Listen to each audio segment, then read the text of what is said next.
Hey guys, welcome back into Legacy. So today we're going to hit up, just saying my president up here. We're going to talk about Mythcraft. We're going to do a quick review of the Mythcraft system. This is probably a game I'm going to wind up on a deep dive on at some point, but this is the core rulebook cover. If you guys are curious about it, uh, it is produced by Quasi Real Games. It's a newer game, I believe 2022 is its first printing. 2022, 2023. Uh, and it is a fairly unique little system. It is a D20 based system, very similar to 5th edition and Pathfinder 2e, but it does have enough differences that we're going to talk about that make it worth checking out. In fact, I really like this game. It's super fun game to play. So, uh, just real quick, uh, like I said, core mechanics D20 plus modifiers versus difficulty number. You do get skills in this game. The biggest difference is this game is not necessarily truly skill driven. It is more talent driven. And because it's more talent driven, you're going to draw talents every time you level up. And they're going to give you a lot of variance. In fact, classes are not tied to abilities, they're tied to talents.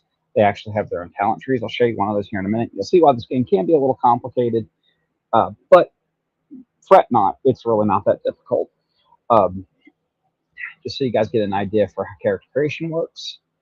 There's the quick start for the character creation. It's pretty simplistic. Uh, you're going to choose your lineage, which is going to be your race, called lineage. You got 5 attribute points to assign to all your attributes. They cannot exceed a +2, even with a lineage bonus. They go from -3 to +12 would be the maximum.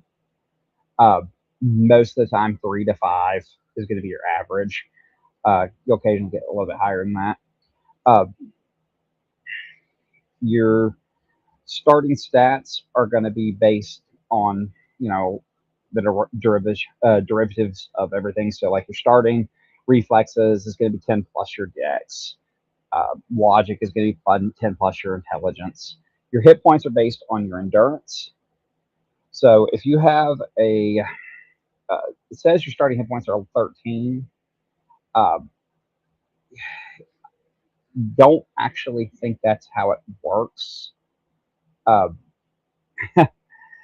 because it actually says something different in the book.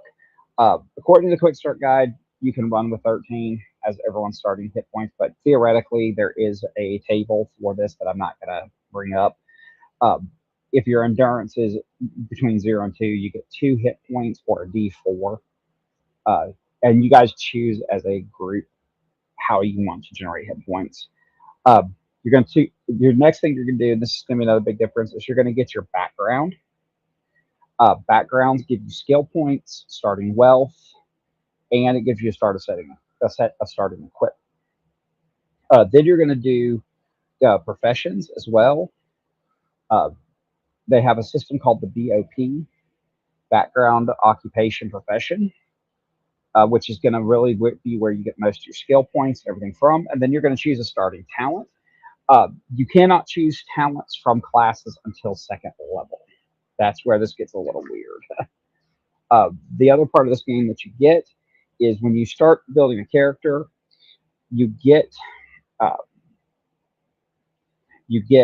starting features that everybody from the lineage gets, and then you choose one feature uh, from a list. So, just looking at the Brunei, which is they're basically like mini trolls, lack of a better way of putting it. Uh, they can choose things like Arcane Infinity, Phase Step 2, Groveborn, Natural Camouflage, Nature Friend, uh, and they all do different things. They work different ways. So, Nature Friend, once per rest, you can cast the Animal Bond spell. And each lineage gets that. So, dragon folk get their own list, dwarves get their own list, and there's plenty of different lineages. I'm not going to get all the different lineages. That little creature there on the page is called a Hondu. They're basically hound people, which is kind of cool. And then there's the Ketek, which are feline people. There's Kleppen, which are basically rabbits and moles and uh, badgers. There's some pretty cool stuff in here as far as your race goes, your lineage goes. And like I said, a lot like fifth edition, any race can really be any class. So kind of go with what your gut goes with. So like the big trick here is the BOP system. You have your background, you have your occupation tag, and then you have a profession as well. Uh, the the backgrounds, uh, there's only a handful of backgrounds you can choose from. You could be a born warrior, a criminal, an entrepreneur, a knave, a noble title, outlander, student, troop leader, urchin. They're going to determine your starting wealth, and then they're also going to determine skills. And they're going to tell you how many skill points you get and where you can spend them. So uh, it's, again, pretty simplistic, but it gives you a really good starting point for your background of your character. So just looking at one of these, if uh, trying to choose one that's going to be really weird, like knave, entrepreneur is a good example. So you have a keen eye for opportunity, understanding of commerce. You're always seeking out new and innovative ways to make a profit, whether it's through trading goods, investing in business, or developing new products, yada yada. So you would gain 12 skill points you can spend on any of the following skills. With this feature, you may put up to 6 points in any individual skills with the crafting tag, and up to 3 points into any individual skill with no tag. Uh, that gets into the tag system, which is game. I'll explain here in a second how the tag system works, because it actually does make a difference in this game. So, like, you can take for crafting skills, you take alchemy, brewing, calligraphy, carpentry, cartography, cobbling, cooking, glass blowing, etc., etc. Basically, you get 12 points on a one-to-one basis. Uh, and then there's also an occupational bonus. If you take a profession with the mercantile tag, you gain +2 skill points in appraising, and then it tells you your starting wealth. So you, in this case, you would start with 20 times 2 silver crowns. It's pretty simple. Uh, so occupation tag is italics directly above below the title of a given profession. So when you choose your profession, that's where you're going to get your starting equipment. You're going to get your starting ability for that profession. Each of these is going to have starting profession abilities and as well additional skills. So, uh, just again looking at a sample one, say you want to play a charlatan. It is a mercantile underworld, is how it's tagged. Uh, if you take the profession when you create your character, you gain the following gear. It gives you some gear. You get a choice of one marked card. You choose one pocket of cloak, gear to run your con of choice. Choose one marked cards, weighted dice, defunct goods, fake antiques, fake gems, gold. A small hand cart or prop up stand, 3 belt pouches, bringing in armor, 1 toolbar kit, and fine clothes. And then again, you're going to get skills. Uh, in this case, it says each time you gain a rank of the charlatan profession, including rank 1, you gain +3 deceiving and +1 in 3 skills of your choice, and it gives you a list of the skills you can choose. Then you get your ranks. Ranking up in a profession is done at the GM's discretion. So you don't just rank up at certain times or certain levels. It's all done at GM profession or discretion. I'm sorry, Jesus, I'm thinking ahead of myself here. So in this case, rank 1 for a charlatan, they have a ability called Scam Business, and at rank 1, you have a knack for disguise and create a fake identity with 1 hour of work. It does not include any official paperwork and will not stand to investigation. Once per day in a friendly settlement, you may attempt to run a scam. The scam includes selling a miracle drug, knockoff items, blah, blah, blah. Basically, it gives you abilities that you can function with that are directly tied to your ability. And as you go up the rank tree, those abilities get absolutely more potent. So rank 5 for Scam Business, you now may follow your successful scams with a rug pull. After running 3 successful scams in one area, you may run the final gambit that earns 80 d20 plus 800 silver crowns. So you can literally run scams on people. And there are plenty of different professions in here. I'm not going to read all the different professions. The professions, whereas the Whereas the backgrounds are more generic, the professions are more specialized. That's where you're going to get more detail to your background.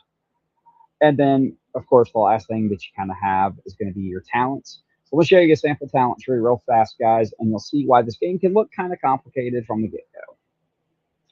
It really is not as complicated as this talent tree makes it look, this stack look. Everything in this game gets put into stacks like this. Uh, Mostly because it's trying to put it into a way that you can see the layout and follow the progression of each of the talents to one another. Maybe a little hard to see on the screen here based on how I had to capture the screen, so I apologize. But just know it. Everything has prerequisites to one another. So, for example, to gain any additional cleric talent, whether it be exorcist or anything like that, you have to take the cleric entry talent. That is going to be a prerequisite for pretty much anything you take. So if you want to become a piety track, which is the middle there on the cleric talent stack tree, you have to have the cleric entry talent, but it gives you lay on hands. And then again, you can look on there and you can see kind of where they lead and everything else. But the talents in this game are done one per level. Like I said, you can't take a class talent until level 2.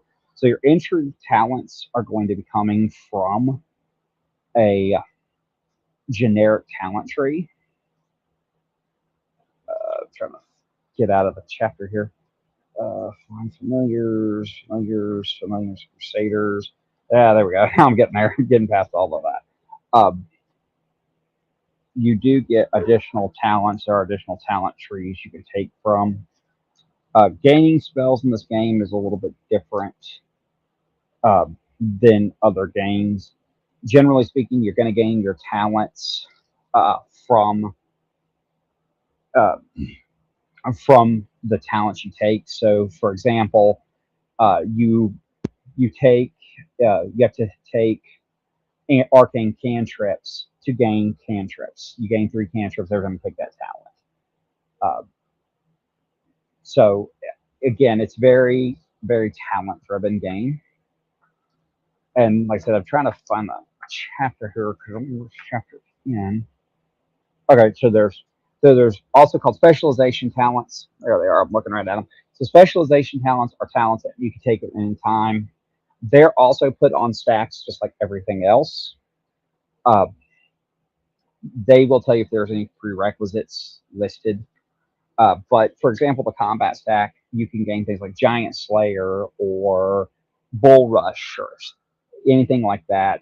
With archery, you can gain Power Shot, Guarded Shot, Point Blank Shot. And again, these are all done by anybody. You take these at any time. Uh,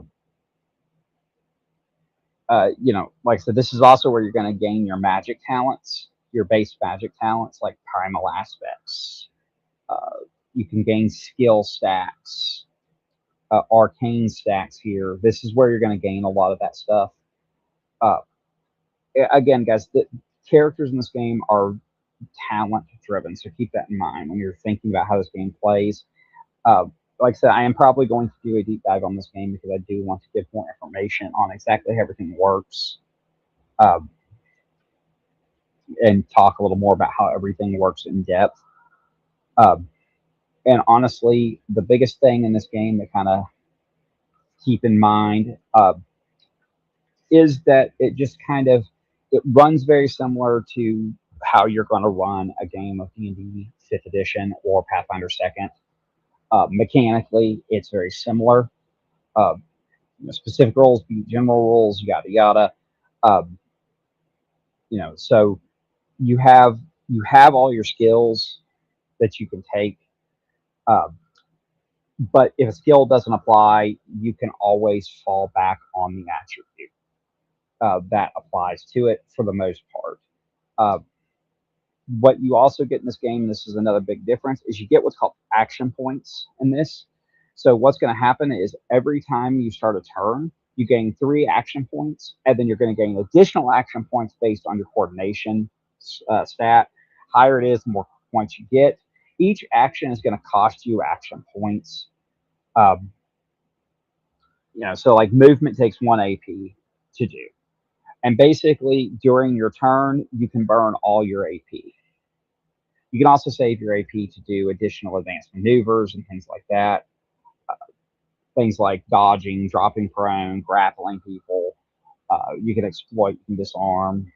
So again, I'm not going to delve too deep into the sub mechanics of the system because I do want to do a deep dive on this where I'll talk more about this system itself. But the action point system itself is really, really unique and really good. It's very well designed. And it rewards you because the action points can roll over from combat to combat or combat round to combat round.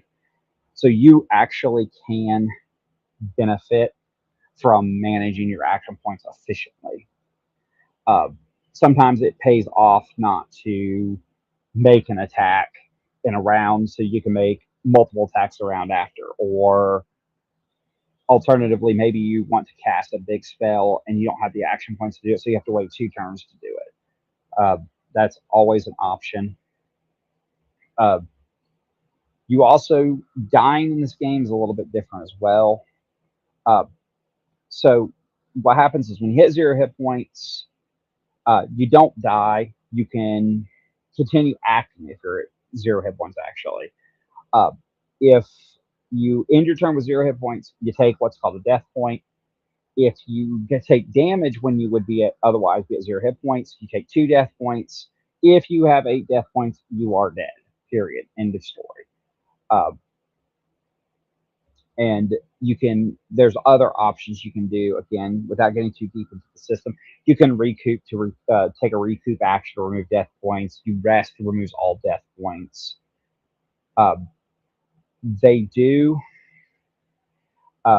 they do have a system in here for advantages, disadvantages. They call it tactical advantage, tactical disadvantage. uh, TATD is what they shorthand it for, +1 and -1 apiece. So you can actually stack tactical advantages and tactical disadvantages throughout play.